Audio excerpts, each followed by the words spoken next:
তো বন্ধুগণ, আমাদের কৃষক আন্দোলনের রাজ্যে আমাদের সাংগঠনিক কি উদ্যোগ এবং কৃষকদের সমস্যাবলী নিয়ে আমাদের কি কর্মসূচি এগুলো শুনলেন। আমার বক্তব্য এগুলোর মধ্যেই যে আমাদের দেশ একটা কৃষি প্রধান দেশ। কেন বলা হয়? এই দেশের 70% মানুষ স্বাধীনতার আগেও তাদের জীবন জীবিকা নির্ভর করত এই কৃষিকে ভিত্তি করে, যে ধান গম চাষ, তার সাথে আরও অ্যালাইড অ্যাক্টিভিটি, মৎস্য চাষ, পশুপালন, বাগিচা ইত্যাদি ইত্যাদি। আজকে স্বাধীনতার পর 7 দশক অতিক্রান্ত হওয়ার পরও 70% মানুষ এই কৃষির উপর নির্ভরশীল। কিন্তু দুর্ভাগ্যের হলো, কৃষি থেকে তখন যে পরিমাণ আয় হতো, বা স্বাধীনতার শুরুতে আমাদের যে জিডিপি, দেশের যে গড় আয়, এতে কৃষি থেকে যে কন্ট্রিবিউশন ছিল আজকে এটা অনেক কমে গেছে। তো তার মানে হলোটা কি, যে জনসংখ্যা একই, একটা পরিবারের জনসংখ্যা একই, কিন্তু আগে যদি তাদের রোজগার 1000 টাকা, সে রোজগার আজকে নেমে গেছে প্রায় 4 ভাগের 1 ভাগ। তাহলে এই সংকট, জনজীবনের উপর সংকট, রাষ্ট্রের উপরের সংকট, এটা কী পরিমাণ হতে পারে এটা অনুমান করা যায়। এবং এগুলো কেন হলো? এটা রাষ্ট্রের বদান্যতায়, তাদের ভুল নীতির জন্য। এই ক্ষেত্রেতে যে গত নভেম্বরের 26 তারিখ থেকে যে কৃষকদের আন্দোলন শুরু হয়েছে, ঐতিহাসিক আন্দোলন, আজ পর্যন্ত 582 জন আন্দোলনকারী শহীদ হয়েছেন। এবং এই আন্দোলনকে বিপদগামী করার জন্য, ভাঙার জন্য পুলিশের জল কামান, গুলি, লাঠিপেটা, পানীয় জল সরবরাহ বন্ধ করা, বিদ্যুৎ বন্ধ করা, আরও কত ধরনের যে নিপীড়ন হয়েছে। শুধু তা না, যে এই আন্দোলনের গায়ে কলঙ্ক লেপনের জন্য কখনো বলা হয়েছে এটা খালিস্তানিদের, কিছু খালিস্তানি লোক ভাড়া করে, আপনারা দেখেছেন গত বছরের এবছরের গোড়াতে 26 জানুয়ারি বিজেপিরই একজন লোককে দিয়ে লালকেল্লাতে গিয়ে সেখানে একটা পতাকা উত্তোলন করিয়েছেন, এবং দেখা গেল এই লোকটা বিজেপির খাস লোক, সারা পৃথিবী এখন জানে। এরপর বলা হলো এরা নকশালবাদী, এরা মাওবাদী, এরা পাকিস্তানপন্থী, এরা চীনাপন্থী। কিন্তু কোনো চক্রান্তের কাছে আমাদের এই অন্নদাতারা তারা মাথা নত করেননি, আন্দোলন থেকে পিছু হটেননি। এই 8 মাস কোন সময়েতে সারা পৃথিবীর সাথে অতিমারি, এটা ঝুঁকি, চ্যালেঞ্জ। কিন্তু কি করবে, যে পেটের দায়ে লড়াই করতে হয়েছে। একদিকে হলো অতিমারি, আরেক দিকে হলো ভারতবর্ষের মধ্যে স্বাধীনতার পর সবচেয়ে যে সংবিধানহীন, মানবিকতাবিহীন, কৃষক বিরোধী একটা সরকার, যারা অন্নদাতার পেটে এত বড় লাথি মারতে পারে, তার বিরুদ্ধে সারা দেশেই এই লড়াই, আমার ত্রিপুরার যে লড়াইও, সেই লড়াই থেকে কোনো বিচ্ছিন্ন না। এবং এখানে মূল দাবি আপনারা জানেন, 3টা কালো কৃষি আইন, এটাকে বাতিল করতে হবে। বলা হয়নি, কারোর সাথে কোনো কথা বলা হয়। কৃষকরা আন্দোলন করছে, ডক্টর স্বামীনাথন কমিশন তার যে রিকমেন্ডেশন অনেকগুলো, তার মধ্যে অন্যতম যে মিনিমাম সাপোর্ট প্রাইসও এটা কোনো একটা যান্ত্রিকভাবে নির্ধারণ করা না। সেখানে কৃষক, কৃষি বিজ্ঞানী, অর্থনীতিবিদ এবং মার্কেট যারা চালান সবাই মিলে একটা সায়েন্টিফিক ওয়েতে সেই দাম ঠিক করা, এবং এতে এই ডক্টর স্বামীনাথন কমিশন একটা উপায় বের করেছেন, C2 প্লাস 50%, অর্থাৎ উৎপাদন খরচ এবং তার আরও অর্ধেক দাম। এটা হলে পরে কৃষকরা লাভবান হয়, রাষ্ট্র লাভবান হয়, দেশের অন্নদাতারা তারা খেয়ে পরে বাঁচবেন, দেশও বাঁচবে।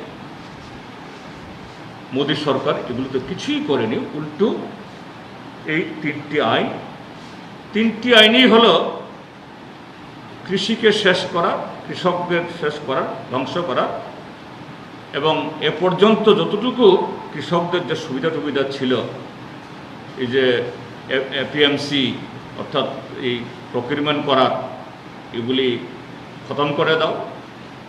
এসেনশিয়াল কমোডিটিস অ্যাক্ট যেটা ছিল এটাকে তুলে দিয়ে যারা মজুতদার তাদের সুযোগ করে দাও, আর কর্পোরেটদের অবাধে কৃষকদেরকে লুট করবার সুযোগ করে দাও। তিনটি আইন। তো এটা কিভাবে, কেন কৃষকরা বিরোধিতা করছে, আমি শুধু এটা বোঝানোর জন্য। আপনারা দেখবেন ত্রিপুরার যে কৃষকদের স্বার্থে সেরকম তো কোনো উদ্যোগ তো নেই, শুধু কিছু লোক দেখানো, তামাশা করা ছাড়া, প্রতারণার কিছু হাজির করা ছাড়া, সেই ডাউস বিজ্ঞাপন দিয়ে প্রিন্ট মিডিয়াতে, ইলেকট্রনিক মিডিয়াতে আমাদের দেশের মাননীয় প্রধানমন্ত্রী, তার কৃষিমন্ত্রী নরেন্দ্র সিং তোমার মহোদয় কত হাজার কোটি টাকা খরচ করছেন। আমি শুধু তার কয়েকটা ঝলক, সবটা তো বলার সময় হবে না। যে বলছে দেশের 8,59,00,000 কৃষককে আমরা প্রধানমন্ত্রী সম্মান নিধিতে 2000 টাকা করে আমরা দিচ্ছি। কৃষকরা তো একেবারে প্রচণ্ড লাভবান। আমাদের রাজ্যের মধ্যেও দেখবেন সারা ত্রিপুরা রাজ্যের মধ্যে কত ফ্ল্যাক্স, ফেস্টুন, প্রধানমন্ত্রীর কাট আউট, মুখ্যমন্ত্রীর কাট আউট দিয়ে লক্ষ টাকা খরচ করছেন। আমি শুধু তার কয়েকটা দিক দিচ্ছি। প্রথমত হলো এই সময়তে যে কৃষি করতে গেলে পরে সার লাগে। ঘটনাচক্রে আজকে এই রাজনীতিক হয়েছে, আমিও কৃষকের ছেলে, এই জন্য এটা একদম হাতে কলমে জানা আছে বলেই আমরা দুজনেই এটা সেরকমভাবে বলার সেই অর্থাৎ হিম্মত, মানে কনফিডেন্স দিয়ে বলতে পারি যে এই সময়তে যে কতগুলি যে সার কৃষকদের এগুলি ব্যবহার না করলেই না হয়, মানে হয় না, মানে এগুলি করতেই হয়। যেমন একটা হলো ডিএপি, ডিএমোনাইজড ফসফেট, তারপরে নাইট্রোজেন ফসফেট পটাশিয়াম যাকে বলা হয় এনপিপি, অ্যামোনিয়াম ফসফেট সালফেট, আরও অনেকগুলি সার আছে। আমি শুধু যেগুলি খুব কমনলি ব্যবহার এটা বলছি। এগুলোর দাম কী বেড়েছে? ডিএপির দাম বেড়েছে 58% পার ব্যাগ, 50 কিলো পার ব্যাগ, যেটা ছিল এই 2020 সালেও 1200 টাকা, এটা পার ব্যাগ বেড়ে এখন 1900 টাকা, 700 টাকা করে বেড়েছে। এনপিপি বেড়েছে পার ব্যাগে 53%, পার ব্যাগে প্রায় 615 টাকা। অ্যামোনিয়াম ফসফেট সালফেট বেড়েছে এপিপি, পার ব্যাগ 425 টাকা, এটাও প্রায় 60% দাম বেড়েছে। এখন আমাদের রাজ্যে তো বড় কৃষক নেই, আমি ছোট কৃষক হিসেবে বলছি। যদি 1 একর একটা জমি চাষ করতে লাগে, মিনিমাম অন্তত 4 ব্যাগ ডিএপি, 2 ব্যাগ অন্তত এই এনপিপি, 2 ব্যাগ অ্যামোনিয়াম ফসফেট লাগে। যদি আমি হিসাব করি 4 ব্যাগ ডিএপি 700 টাকা করে, 4 ব্যাগ 2800 টাকা, আর এনপিপি 615 টাকা, যে বাড়তি দামটা বলছি আমি, আরও দাম তো আছেই, 2 ব্যাগ 1230 টাকা, আর অ্যামোনিয়াম ফসফেট এটা 425 টাকা করে 2 ব্যাগ, আরও প্রায় 850 টাকা। মানে একটা কৃষককে 6000 টাকা অতিরিক্ত শুধু সারে দাম দিতে হচ্ছে। এরপরে এখন আগের মতো হালের বলদ নেই, আমাদের এখানে বড় ট্রাক্টর নেই, পাওয়ার টিলার দিয়ে টিলিং হয়, লাঙলের কাজ হয়। পাওয়ার টিলার চালাতে গেলে ডিজেল চাই, মোবিল চাই, গিয়ার অয়েল চাই। এই যে পেট্রোল ডিজেলের দাম, আপনারা যারা সাংবাদিক আপনারাও স্কুটিতে মোটর সাইকেলে আপনারা পেট্রোল আপনাদের ব্যবহার করতে হয়। পেট্রোলের আসল দাম, অ্যাকচুয়াল তার প্রাইস মাত্র 43 টাকা। আপনারা পে করেন কত? 100 টাকার উপর, 100 টাকার উপর 105 টাকা। তাহলে বাকি যে এই 60 টাকা কি, এটা এটা এক্সাইজ শুল্ক প্রধানমন্ত্রী গরিব কল্যাণ যোজনার নামে সব নিয়ে নিচ্ছে। ডিজেলের দাম অ্যাকচুয়াল প্রাইস 40, তারও দাম এখন প্রায় 92-93 টাকা, সেখানেও 50-55 টাকা করে নিয়ে যাচ্ছে গরিব কল্যাণ যোজনা। তাহলে তোমার যদি গরিব কল্যাণ যোজনার নামে তুমি প্রতি লিটার পেট্রোল থেকে যদি তুমি 60 টাকা নিচ্ছ, ডিজেল থেকে 50 টাকা নিচ্ছ, তো এটা তো সারে বস্তুকে আসে না কেন? খাদ্য বস্তুকে আসে না কেন?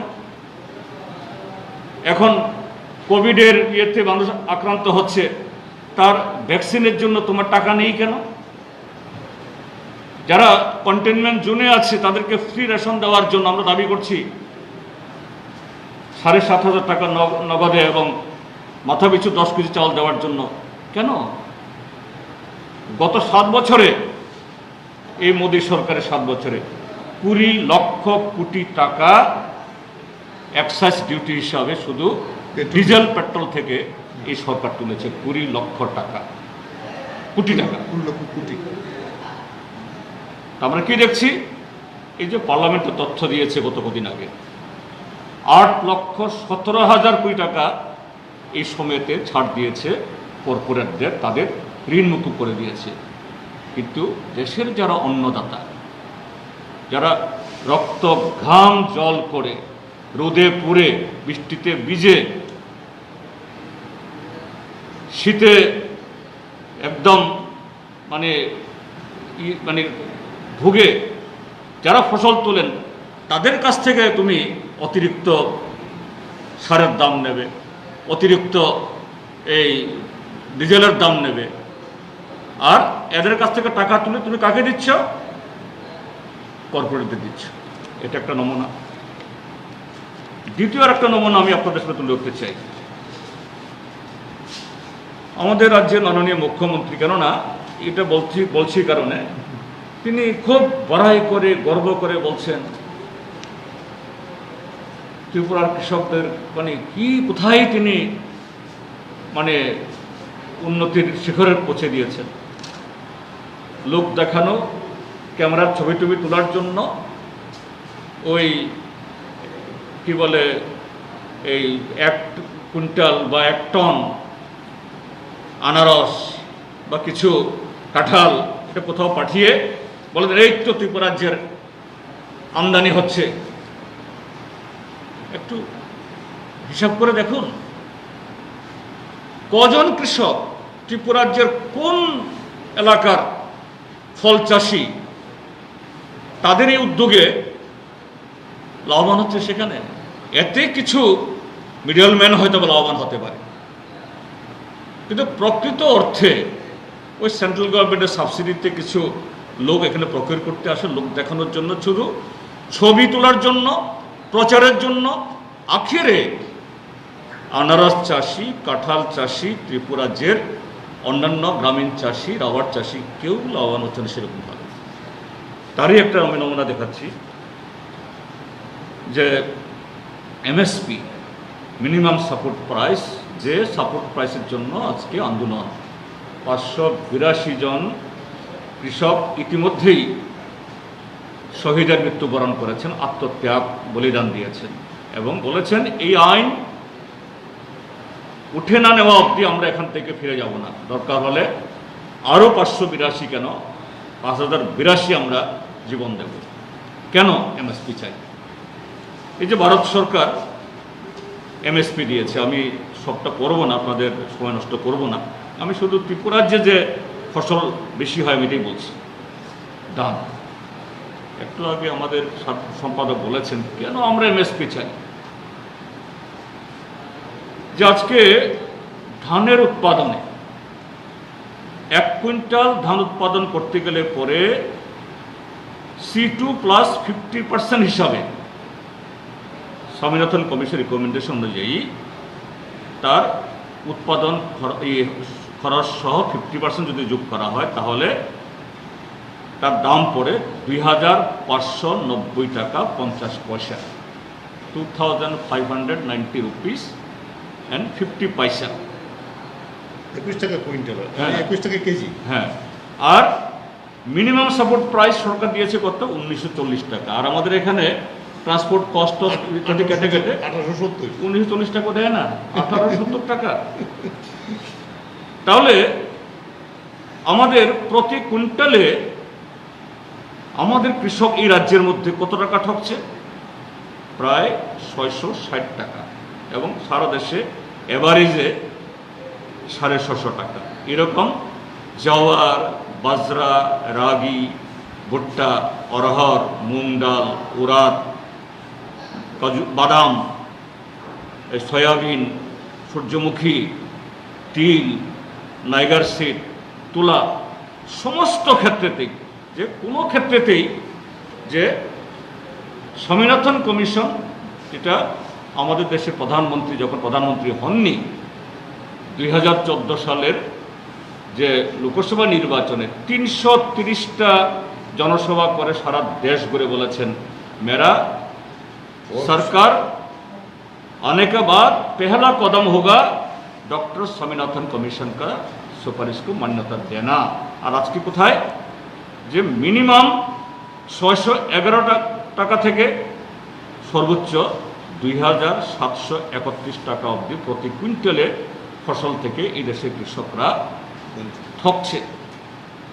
তাহলে আমরা কি বলবো?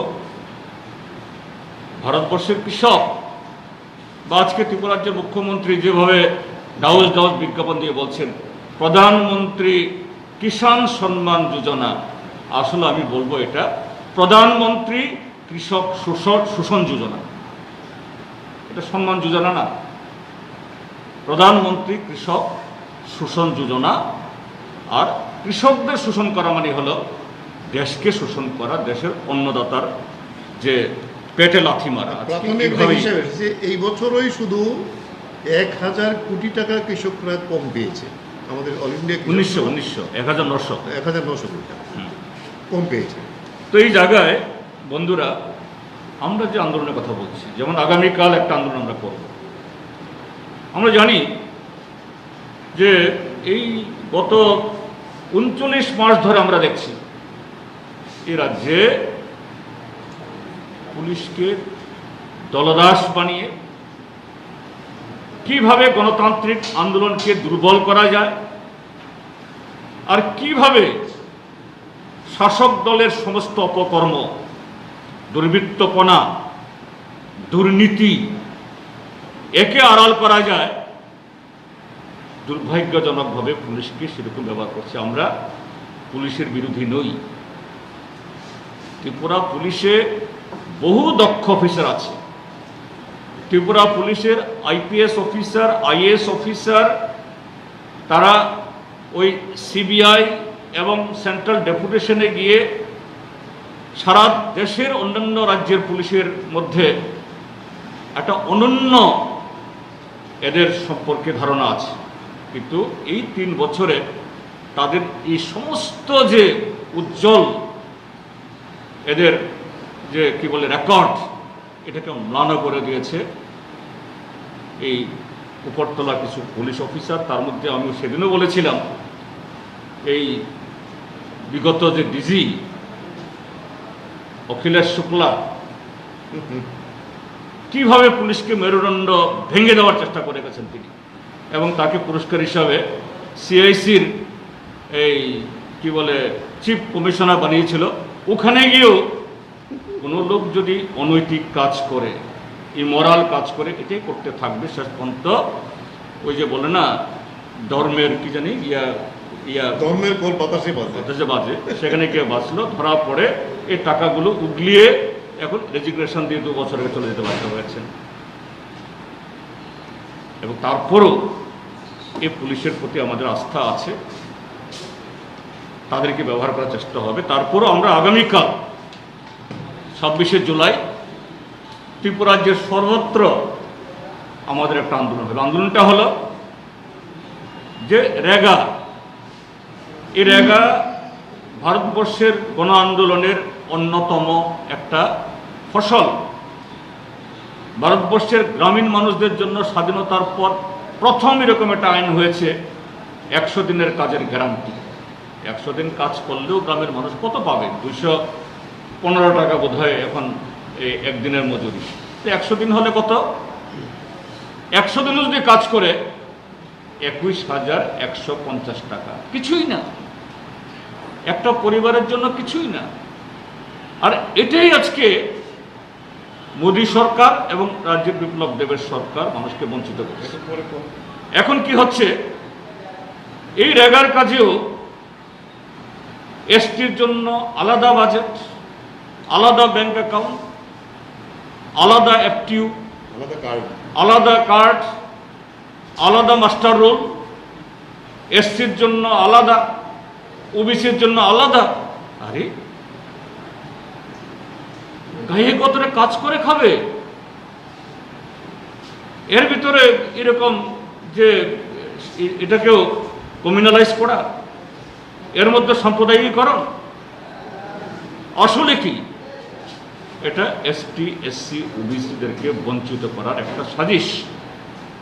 এটা করে এমনিতেই কাজ করার পর যে মজুরি পায় না, এটা আরো ডিলে করিয়ে দাও। কাজে তার বিরুদ্ধে আগামীকাল সারা দেশে লড়াই আছে। ত্রিপুরা রাজ্যেও আমরা সর্বত্র আমরা আগামী নামব। দেখা যাক যে এই সরকারের জেলে কত জায়গা আছে। আমরা শান্তিপূর্ণভাবেই করব, কোভিড প্রটোকল মেনেই আমরা করব। এবং তারপর আপনারা শুনেছেন যে 9ই আগস্ট, ঐতিহাসিক সেই 9ই আগস্ট ভারত ছাড়ো আন্দোলনের দিন। সেদিন আমরা ভারত বাঁচাও আন্দোলন অংশগ্রহণ করব, সাথে শ্রমিক 10টা ট্রেড ইউনিয়ন তারা অংশগ্রহণ করবেন। তার আগে এই যে কৃষকদের যে এখন চলতি আন্দোলন, এটার সমর্থনে আগামী 3 এবং 4 তারিখ August, 3rd and 4th August সারা ত্রিপুরা রাজ্যে আমরা এই জনমত গড়ে তোলার আন্দোলন আমরা করব। আর আগামী 14 তারিখে যে ত্রিপুরা রাজ্যের যে দাবি সনদগুলি বলা হয়েছে একটু আগে, আমাদের সমস্ত জলসেচের প্রকল্পগুলো মুক্তভরে পড়ে আছে। এই যে প্রকিউরমেন্ট, এগুলি হচ্ছে না। প্রকিউরমেন্টও অনেক দেরিতে ঘোষণা করা হয়েছে, দাম কম, তাও এখনো শুরু হয়নি। তারপরে এই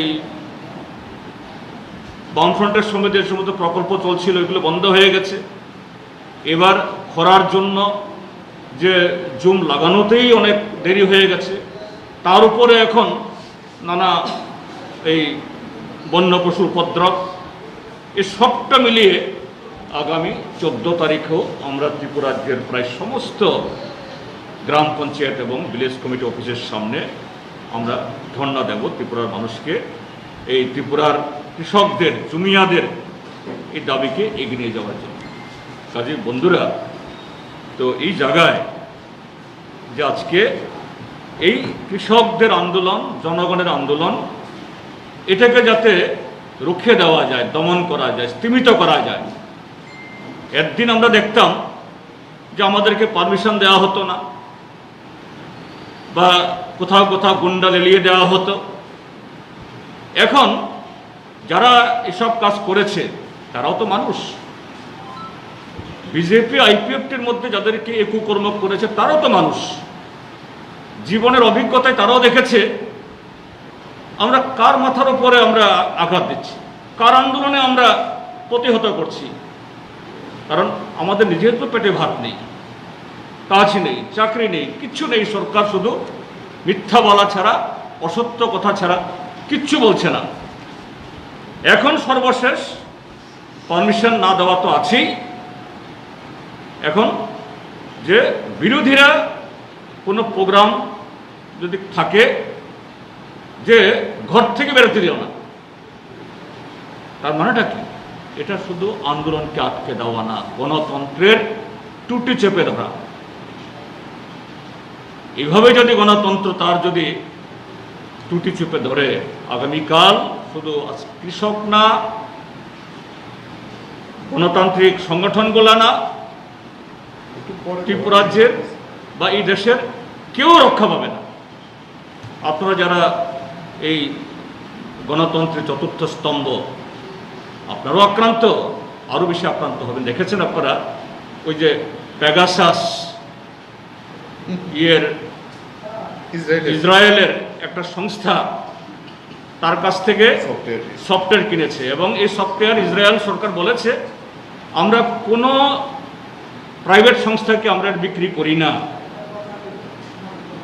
এই পেগাসাস স্পাইওয়্যার এটা একমাত্র বিক্রি করা হয় সরকারকে, অর্থাৎ এই ভারত সরকারকে বিক্রি করেছে। 50,000 মানুষের বিরুদ্ধে লাগিয়েছে এখন অব্দি নানাভাবে খবর। এবং কারা? যে বিগত সময়েতে যে সিবিআই এর ডাইরেক্টর, তিনি সরকারের পছন্দের লোক না, তার বিরুদ্ধে এই স্পাইওয়্যার লাগিয়েছে। বিরোধী দল নেতা, সাংবাদিক, এবং এই স্পাইওয়্যার দিয়ে শুধু মানুষের গতিবিধি এগুলাকে যে করে না, পরখ করে না, এই স্পাইওয়্যার দিয়ে আপনার কম্পিউটারে, আমাদের মোবাইলে এরা হ্যাক করে সেখানে অন্য তথ্য ঢুকিয়ে দিচ্ছে। এই যে স্ট্যান স্বামী যার কথা বলা হয়েছে, এই স্ট্যান স্বামী তিনি একজন পাদ্রী মানুষ, কেরালা ওই তামিলনাড়ু থেকে এসছেন ইয়েতে ঝাড়খণ্ডে, এবং এখানে ধর্ম প্রচার করতে এসে দেখলো সেখানকার আদিবাসীরা প্রচণ্ডভাবে শোষিত।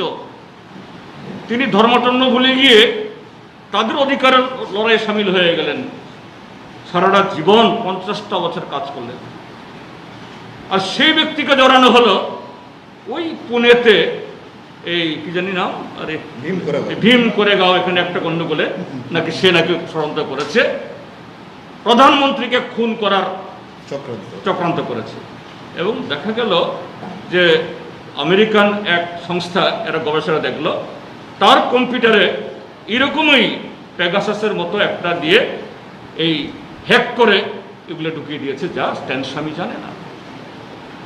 তো এই জন্য বলছি, আগামীকাল আমিও নিরাপদ না, পবিত্র করো নিরাপদ না, আপনিও নিরাপদ না, কেউ নিরাপদ না, কেউ নিরাপদ না।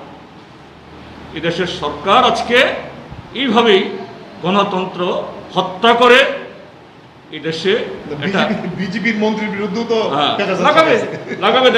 যখন দেখবে যে না তাদের কোনো মন্ত্রী কথা বলছে না, এই যে ত্রিপুরাজ্যের মধ্যে এখন এদের মধ্যে কুন্দল চলছে, কে জানে কার বিরুদ্ধে প্যাগাসাস লাগিয়েছে, লাগাতে পারে। তো এই বন্ধুরা, কাজে আমাদের এই আন্দোলনে আমরা খুশি যে আজকে একটা পত্রিকা কিভাবে শাসক দলের সমস্ত প্রোগ্রাম, এখানে গিয়ে পুলিশ শৃঙ্খলা রক্ষা করছে, লাইন করে দিচ্ছে।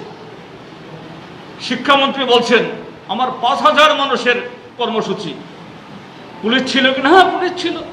পুলিশ কি করেছে? পুলিশ মানুষকে লাইন ধরিয়ে দিয়েছে।